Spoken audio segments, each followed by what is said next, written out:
అందరికీ వందనాలు తెలియచేసుకుంటున్నానండి. నేను మీ వసంత ప్రసాద్. మరి థంబ్‌నెయిల్ చూశారు కదా! అంటే మరి మీకు ఇష్టమైంది దేవుణ్ణి ఎలా అడగాలి అనేసి నేను చెప్పాలనిపిస్తుందండి. ఎందుకంటే దేవుడు మనకి వాక్యం ద్వారా మనకి ఇష్టమైనవి అడగాలి అని అందరికీ ఇష్టమే. ఎందుకంటే ఏది ఇష్టమైతే అది మనకి ఏది ఇష్టమైతే అది తీర్చే దేవుడు మనకుంటే చాలు, ఇంక ఈ లోకాన మనం అంతా కూడా సాధించినట్టే అని చెప్పేసి అనిపిస్తూ ఉంటుంది. కానీ ఆ దేవుడు ఎవరు అనంటే నిజమైన, స్వచ్ఛమైన, సత్యమైన, ప్రేమ స్వరూపమైన, కరుణామయుడైన నా యేసయ్యేనండి, నా ప్రభువే. ఎందుకంటే మనకి ఏది ఇష్టమో అది ఆయన ఇష్టపడతాడు. కానీ మరి మనకి ఏది ఇష్టమో మరి ఆయనకి తెలుస్తుంది. ఎలాగా మనం ఏమి ఇష్టపడుతున్నామో, మనం ఏమి ఇష్టపడట్లేదో అవన్నీ కూడా ప్రభువుకి తెలుసు. కానీ అడగాలి అని అంటే కనుక కొన్ని అర్హతలు కూడా మనకు కావాలి. ఆ అర్హతలు ఏంటి? ఒకవేళ మీకు ఏది కావాలంటే అది నన్ను అడగండి, నేను ఇస్తాను.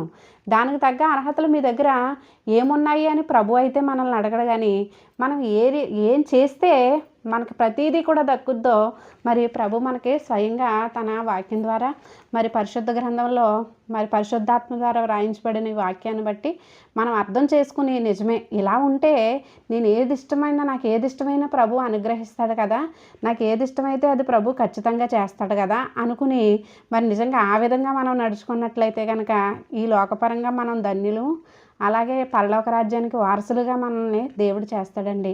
మరి వాక్యంలోనికి వెళ్దాము. మరి యోహాను సువార్త 15వ అధ్యాయం 7వ వచనాన్ని ఒకసారి చదువుకుందామండి.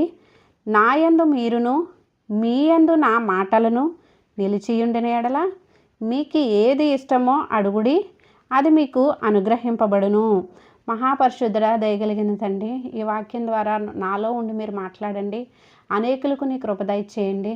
ప్రభువా, నిన్ను అడిగే అర్హత మేము పొందుకునే సహాయాన్ని దయచేయండి. తద్వారా మాకిష్టమైన వాటిని మీరు జరిపిస్తూ ఉంటే మిమ్మల్ని మహింపరిచే మనసును, తలంపులు మాకు దయచేయమని అడుగుతున్నాను పరమ తండ్రి. ఆమేన్. ప్రభు చూసారండి, స్వయంగా ప్రభు చెప్తున్నారు, నా యందు మీరును మీ యందు నా మాటలను నిలిచియుండిన ఎడల.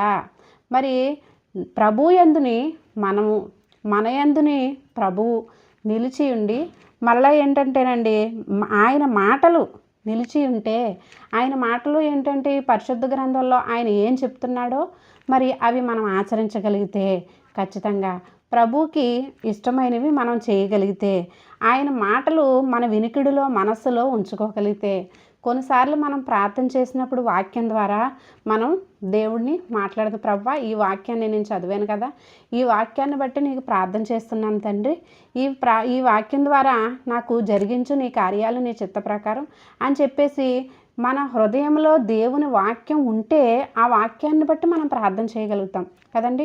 ఎప్పుడంటే మన హృదయంలో దేవుని వాక్యం ఉంటుందో ఆ వాక్యం ద్వారా ప్రార్థన చేయగలిగితే, ఆ వాక్యం మనలో ఉన్నప్పుడు ఆయన మన యందున ఉన్నట్టే కదా, మళ్ళీ మనం దేవుని యందు ఉన్నట్టే కదా. దేవుడు యందు మనం, మన యందు దేవుడు, మళ్ళీ ఆయన చెప్పిన మాటలు ఇవన్నీ కూడా మన హృదయంలో ఎప్పుడైతే ఉంటాయో అప్పుడేంటంటే మీకు ఏది ఇష్టమో అప్పుడు అడగండి, అప్పుడు అది మీకు అనుగ్రహింపబడును. మీకు ఏది ఇష్టమో అప్పుడు అడగండి నన్ను, అది మీకు తప్పకుండా నేను అనుగ్రహిస్తాను అని చెప్పేసి ప్రభు చెప్తున్నారు.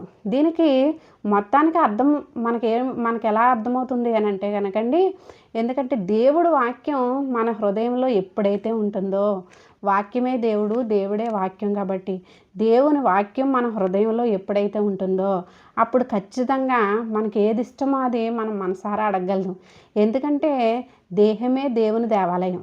మన హృదయంలో ప్రభు ఉన్నప్పుడు, ప్రభువా నాకు ఇది కావాలి అని మన కళ్ళు మూసుకుని మనం మనస్సాక్షి ద్వారా ఆత్మతో సత్యంతో మనం అడిగిన ఎడల ఖచ్చితంగా ఇదిగో ప్రభు మనలోనే ఉంటాడు. కాబట్టి వాక్యం ద్వారా ప్రభు మన మాట విని నిజమే నా బిడ్డ మీ మనసులో ఈ కోరిక ఉంది, నా బిడ్డకి ఇది నెరవేరితే బాగుండేమో అని ఇష్టపడుతుంది అని చెప్పేసి ప్రభు ఏం చేస్తాడంటే, కొన్నిసార్లు మనం నోరు విప్పి ప్రార్థన చేయకపోయినా మన మనసుల్లో మరి కళ్ళు మూసుకుని మన మనస్సాక్షిని పరీక్షించుకుని పూర్ణ ఆత్మతో, పూర్ణ మనస్సాక్షితో మనం ఎప్పుడైతే దేవుణ్ణి అడుగుతామో దేవుని వాక్యాన్ని బట్టి మనకు ఖచ్చితంగా మనకిష్టమైంది ఖచ్చితంగా నెరవేరుతుందండి. ఎందుకంటే మనకి ప్రతిరోజు ప్రతి క్షణం ఇష్టమైనవే కావాలనిపిస్తుంది. ఎవరైనా సరే ఇష్టమైన వారితోనే మాట్లాడాలనుకుంటారు, ఇష్టమైన దాన్నే తినాలనుకుంటారు, ఇష్టమైన బట్టలే ధరించుకోవాలనుకుంటారు, ఇష్టమైన గదిలోనే ఇష్టమైన మంచం మీదే పడుకోవాలి, ఇష్టమైన కుర్చీలోనే కూర్చోవాలి. ఈ రీతిగా చాలామంది ఇష్టమైన వస్తువులే ధరించాలి. ఈ రీతిగా ప్రతీది కూడా ఇష్టం మీద ఆధారపడి ఉంటుందండి. అదే ఇష్టం మనం ప్రభువుని ఇష్టపడితే ప్రభు ఏంటంటే మన యందు నిలిచి ఉంటాడంట. నిజానికి ఏంటంటే ఈ లోకానికి సంబంధించిన ఇష్టపడినవన్నీ కూడా మనకు దగ్గరగా ఉండవు, మనతో రావు కదండి. యోబు భక్తుడు అంటున్నాడు, నేను ఈ లోకానికి దిగంబరిగానే వచ్చాను, దిగంబరిగానే వెళ్తాను అని చెప్పేసి యోబు భక్తుడు చెప్పినట్టుగా ఈ లోకంలో మనకి ఇష్టమైన ఈ డ్రెస్ నేను వేసుకోవాలి, ఈ సారీ నేను కట్టుకోవాలి, లేకపోతే ఈ నగలు నేను వేసుకోవాలి, లేకపోతే ఈ పొలం నేను కొనుక్కోవాలి, ఈ ఉద్యోగం అంటే నాకు ఇష్టం, లేకపోతే ఈ చదువు అంటే నాకు ఇష్టం, ఇవన్నీ కూడా మనతో రావు. ఈ ఇష్టపడిన లోకానుసారంగా ఇష్టపడినవేవి కూడా మనతో రావు. కానీ ప్రభు మాత్రం చనిపోయినా కూడా, చావైనా బ్రతికైనా కూడా దేవుడు మట్టుకి మనతోటే ఉంటాడు. అందుకని ఏంటంటే అలా అని దేవుడు అంటే ఇష్టమే, కానీ ఈ లోకానికి సంబంధించినవి ఏవి కూడా ఇష్టపడకూడదా అంటే చెప్తున్నాడు కదండి ప్రభు, నీకు ఏది ఇష్టమో నేను ఇస్తాను, నేను ఇవ్వకుండా ఉండను. ఎందుకంటే దేవుడు పక్షపాతి కాదు. ఎందుకంటే మనల్ని దేవుడు నలుగురిలో తలగానే ఉంచే పరిశుద్ధాత్ముడు, తోకగా ఎప్పుడు ఉంచాలని ఆశపడ్డు. మనం ఎంతో ఉన్నతంగా సంపాదించామనుకోండి, కష్టపడి మనకు ఎంతో ఆస్తిపాస్తులు సంపాదించుకున్నాం అనుకోండి, ఆ ఆస్తికి మన బిడ్డలే వారసులు కావాలనుకుంటాం. కానీ మరి పరాయి వాళ్ళు వచ్చి వారసులుగా ఉండాలి అని మనం అనుకుంటామా? మనం ఎంత సంపాదించినా, ఒకవేళ మన పిల్లల మీద మనకి ఎంత కోపం వచ్చినా, ఎంత ద్వేషం వచ్చినా, చివరికి ఏంటంటే మన ఆస్తి మన పిల్లలకే దక్కాలనుకుంటాం కదా.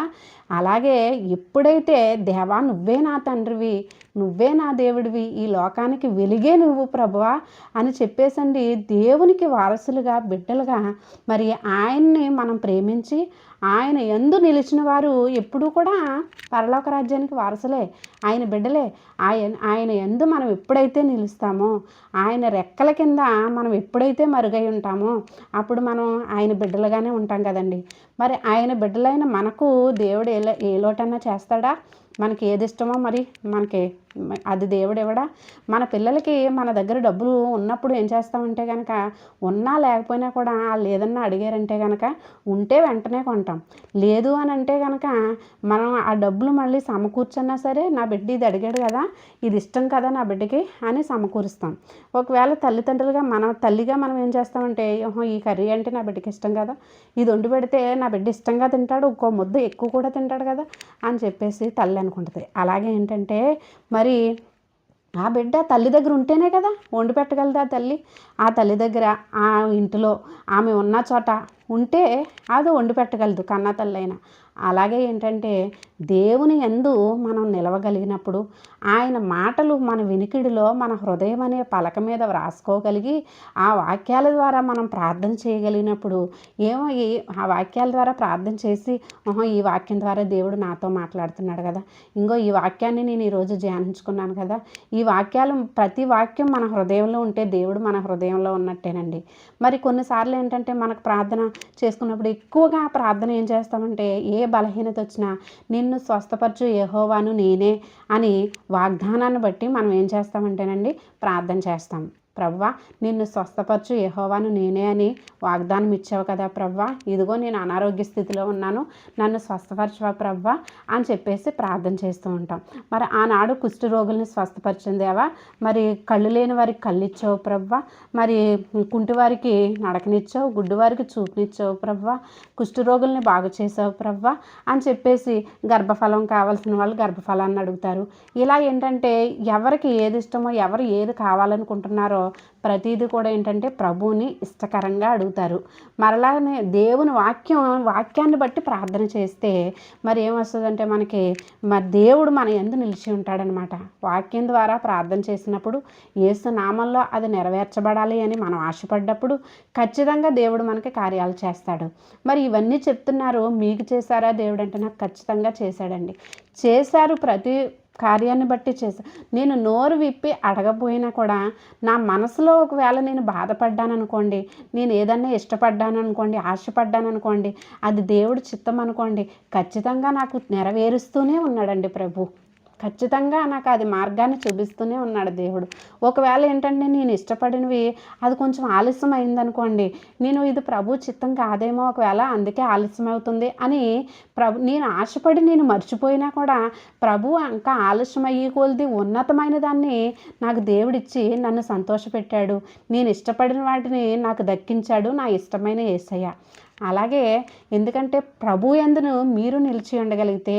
కానీ చాలామంది అంటారు, మరి మేము క్రైస్తవులమే కదా, మేము మతం తీసుకున్నాం కదా, మేము దేవుని బిడ్డలమే. నిజమే, క్రైస్తవులు అనబడిన వాళ్ళు అనేక మంది ఉంటారండి. క్రీస్తు బిడ్డలు కొంతమందే ఉంటారు. క్రీస్తు బిడ్డలు క్రీస్తుని తన హృదయంలో, తమ వాక్యాన్ని తమ హృదయంలో నివసింపజేసుకుంటారు. నిజానికి చెప్పాలంటే కొంతమందికి వాక్యంలో చల్లారిపోయినా, ప్రార్థనలో చల్లారిపోయినా, కొంతమందికి ప్రార్థన కూడా రాదు. కానీ కొంతమంది ప్రార్థన పరిశుద్ధాత్మతో నిండుకొని వాక్యాల చేత ఎంతగానో ప్రార్థన చేస్తారండి. అప్పుడే నిజమైన ప్రార్థనా పరులు ఎవరో, లేకపోతే నామకరణంగా రోజు ప్రార్థన చేసుకునే వాళ్ళు ఎవరో, మనకి ఆ ప్రార్థన చేసే విధానాన్ని బట్టి కొంతమంది సేవకులు చేసినా, విశ్వాసులు చేసినా, వాళ్ళ ఆత్మీయంగా మనస్సాక్షితో పూర్ణ మనస్సుతో వాళ్ళు ప్రార్థన చేస్తున్నారా, లేకపోతే నామకరణంగా వాళ్ళు గొంతుతోనే ప్రార్థన చేస్తున్నారా అని చెప్పేసి మనకి నిజంగా మనం మనస్ఫూర్తిగా చూస్తే కనుక ఏది నాటకమో ఏది నిజమో కూడా మనకు అర్థమైపోతూ ఉంటుంది.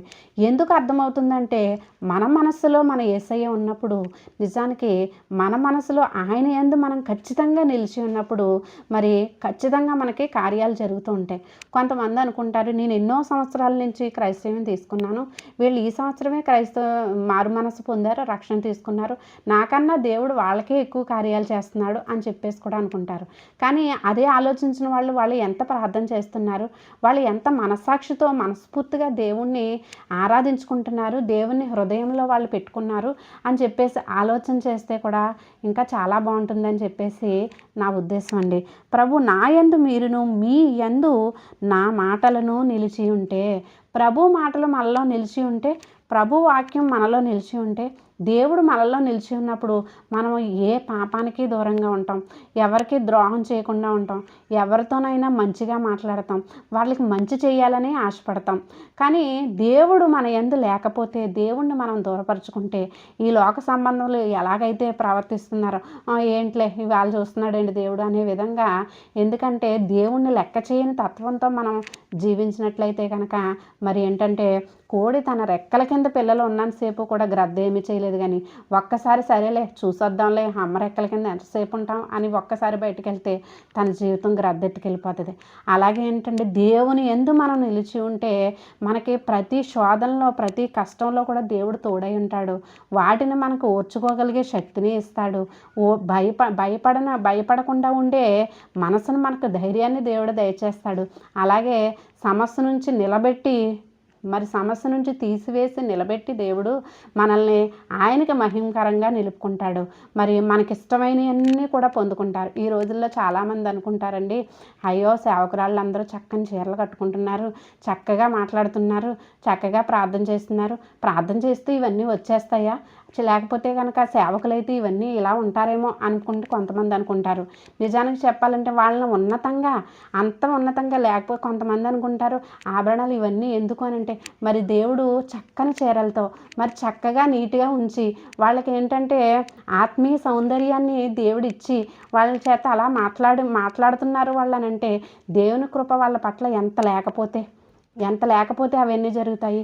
కొంతమంది ఏంటంటే ఎంతో ఐశ్వర్యం ఉన్నా కూడా అనుభవించే యోగ్యత వరకు ఉండదు. ఈ లోకపరంగా ఎంతో భాగ్యవంతులు ఉంటారు, కానీ ఏంటంటే అనుభవించలేని వాళ్ళు ఎంతోమంది ఉన్నారు. కానీ మరి దేవుణ్ణి ఆశ్రయించినప్పుడు ఏంటంటే మరి ఆయన మనకు తోడై ఉంటాడు కాబట్టి మనకున్న కొద్ది దాంట్లో కూడా మనల్ని ఐశ్వర్యవంతులుగా చేసి ఆత్మీయ సౌందర్యాన్ని మనకిచ్చి ఆత్మశక్తిని, వాక్శక్తిని, పరిశుద్ధాత్మ శక్తిని మనకిచ్చి మనల్ని ఎంతో నిజంగా ఏంటంటే నిజమైన సౌందర్యం ఏంటంటే తన ఇల్లు తన గుణవతి యొక్క లక్షణాలు ఉన్న స్త్రీ ప్రతిదానికి కూడా ఏంటంటే మరి ఆత్మీయ సౌందర్యాన్ని దేవుడిస్తాడండి.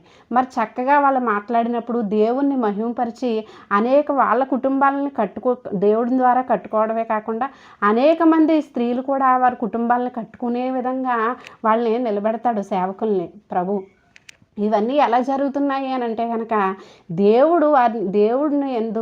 దేవుని మాటలు వారి యందు నిలుపుకుంటున్నారు కాబట్టి, వారి యందు దేవుడు ఉంటున్నాడు కాబట్టి, మరి వారికి ఏది ఇష్టమో ఏది మరి వారు ఇష్టపడతారో కూడా దేవుడికి ఖచ్చితంగా దయచేస్తాడండి. ఎందుకంటే అయ్యో ప్రభువా, నేను నలుగురిలోకి వెళుతున్నాను కదా, నేను ఈ చీర కట్టుకుంటే బాగుండు అనుకున్నప్పుడు ఖచ్చితంగా వాళ్ళు అడిగిన దానికన్నా 10 రెట్లు దేవుడు వాళ్ళకి సమకూరుస్తాడండి. ఖచ్చితంగా సమకూరుస్తాడు. అలా ఏంటంటే నేను ఇలా చెప్పాలి ప్రభువా, అనేక మంది కుటుంబాలు కొరకు భారంగా ప్రార్థన చేసే మనసు కూడా వాళ్ళకి ఇస్తాడు. ఇదిగో ఒక సహోదరు నా దగ్గరికి వచ్చింది ప్రభువా, తన భర్త స్థిరం లేరంట, తన బిడ్డలు స్థిరం లేరంట. ఇదిగో ప్రభువా, వాళ్ళని సంతోషంగా ఉంచు ప్రభువా, వాళ్ళలో చిక్కుముడులు విప్పే ప్రభువా అని చెప్పేసి భారం కలిగి ప్రార్థన చేసే మనసు మరి దేవుని యందు వారు నిలిచి ఉన్నారు కాబట్టి, దేవుని వాక్యం వాళ్ళలో నిలిచి ఉంటుంది కాబట్టి, మరి అనేక మంది కొరకు ప్రార్థన చేసే మనసు దేవుడు వారికి ఇచ్చాడు కాబట్టి, దేవుణ్ణి కూడా వాళ్ళు అలా నిలుపుకుంటున్నారు కాబట్టి వాళ్ళకి ఇష్టమైనవన్నీ కూడా దేవుడు దయచేస్తూ ఉంటాడండి ఖచ్చితంగా. ఎందుకంటే మరి ఈ లోకపు తల్లిదండ్రుల ప్రేమ కూడా శాశ్వతం కాదు, కానీ దేవుని ప్రేమ మాత్రం మరి చనిపోయినా బ్రతికినా కూడా శాశ్వతమైంది మన యేసుక్రీస్తు ప్రేమ. ప్రభు చెప్తున్నాడు, నీకు ఏది ఇష్టమో అడుగు, కానీ ఏం చేయాలంటే నువ్వు నా యందు నిలిచి ఉండు, నీ యందు నా మాటలు నిలిచి ఉండేలాగా నువ్వు నడుచుకో, అంటే వాక్యానుసారంగా నువ్వు నడుచుకో. నన్ను ప్రేమిస్తే ఖచ్చితంగా నా ఆజ్ఞలను నువ్వు గైకొంటావు. దేవుని నామంలో ఏది అడిగినా కూడా మనకి నెరవేర్చుతాడు ప్రభు. అలా ఇష్టకరమైనవి కూడా ప్రభు ద్వారా మనం దక్కించుకోవడానికి మనం చేయవలసింది పెద్ద పనులేమీ కాదు. ఒక భారం మన కొరకంటే దేవుడు సిలువ మోసాడు, మరి చేతుల్లో మేకులు కొట్టించుకున్నాడు, ముళ్ళ కిరీటాన్ని పెట్టించుకున్నాడు, కాళ్ళల్లో మేకులు కొట్టించుకున్నాడు, కొరడా దెబ్బలు కొట్టించుకున్నాడు. కానీ మనల్ని అయితే అవన్నీ చేయమని చెప్పలేదు. ఎందుకంటే దేవునికి మనం అంటే అంత ప్రేమ కాబట్టి అవి ఏమి చేయి. నా వాక్యం మీలో ఉంచుకోండి, నా మాటలను మీ హృదయంలో ఉంచుకోండి, మీరు నా యందును నేను మీ యందును ఉండేలాగా చూసుకోండి, సరిపోద్ది. మీకు ఏది ఇష్టమో కూడా ఖచ్చితంగా నేను మీకు అనుగ్రహిస్తాను అని చెప్పేసి ప్రభు చెప్తున్నాడండి. నిజంగా ఈ మాటలు మీతోటి నాతోటి కూడా ప్రభు చెప్తున్నారు. నిజమే, ప్రభు వాక్యాన్ని మనలో ఉంచుకుని, ప్రభు మాటలను మనలో ఉంచుకొని, మనకిష్టమైనవన్నీ కూడా యేసు నామంలో నేనును కూడా యేసయ్య నామంలో మనకిష్టమైనవి కూడా పొందుకోవాలని నేను హృదయపూర్వకంగా కోరుకుంటున్నానండి. మరి కొద్ది మాటలను దేవుడు దీవించునుగాక. ఆమేన్. మహాపరిశుద్ధుడా, ఘనుడైన తండ్రి, నీకు వందనాలు, స్తోత్రాలు నాయన.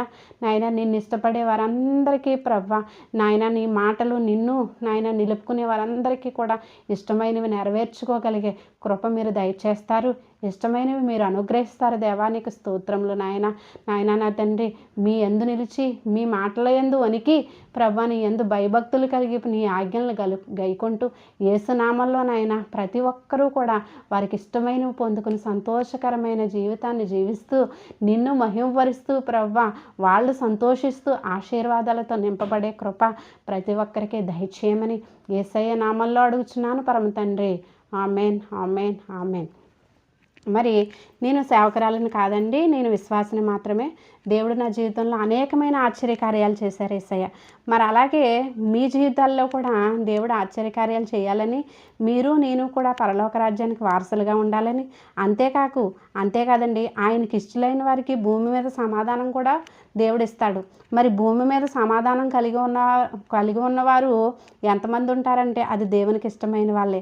మరి ఆయనకి ఇష్టలుగా మనం నడుచుకుంటూ కూడా బ్రతుకున్న నాళ్ళలో కూడా మనందరం కూడా సమాధానంతో జీవించాలని, ఆయన ఇచ్చిన కృపను మనం పోగొట్టుకోకుండా ఆయన్ని మహిమపరుస్తూ మరి సంతోషభరితులే, సమాధానభరితులే మనం అందరం ఉండాలని దేవుని ప్రేమను బట్టి కోరుకుంటున్నానండి. అందరికీ వందనాలు.